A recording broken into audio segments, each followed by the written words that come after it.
రామ్ రామ్ అందరికి. గజ్వేల్ పక్కనే ఇంత పురాతనమైన గుడి ఉందని ఎవరికన్నా తెలుసా? ఇది కోమటిబండలో ఉన్న సంగమేశ్వర ఆలయం. ఇది కొండపైన ఉంటుంది.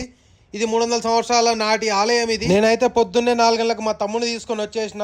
నేను చిన్న ఉన్నప్పటి నుంచి ఈ గుడికి వస్తాను. ఇది అప్పుడు చాలా పాతగా ఉండే గుడి. రాను రాను చుట్టుపక్కల ఊర్లో వాళ్ళందరూ డబ్బులు వేసుకొని ఈ గుడిని బాగు చేయించారు. ఇక్కడ స్పెషాలిటీ ఏంటంటే 2 లింగాలు ఉంటాయి. కొండల నుంచి వెలిసిన లింగాలు ఇవి. ఇది కాశీలో మాత్రమే ఉంటుంది, తర్వాత ఇక్కడ మాత్రమే ఉంటుంది ఇలాంటి శివలింగాలు. ఇక్కడ ఎలాంటి కోరికలు కోరుకున్నా నెరవేరుతాయన్న భక్తుల నమ్మకము. వందలాది భక్తులు వచ్చి వాళ్ళ కోరికలు నెరవేర్చుకుంటారు ఇక్కడ. ఇది ప్రతి ఒక్కరికి తెలవాలని నేనైతే ఈ వీడియో చేస్తున్నాను. మీరందరూ వచ్చి చూడండి. ఒక్కసారి వచ్చి మీ ఫ్యామిలీని తీసుకొని రండి. మళ్ళీ మళ్ళీ రావాలనిపించే గుడి. హైదరాబాద్ నుండి జస్ట్ 45 కిలోమీటర్స్ ఉంటుంది ఈ గుడి.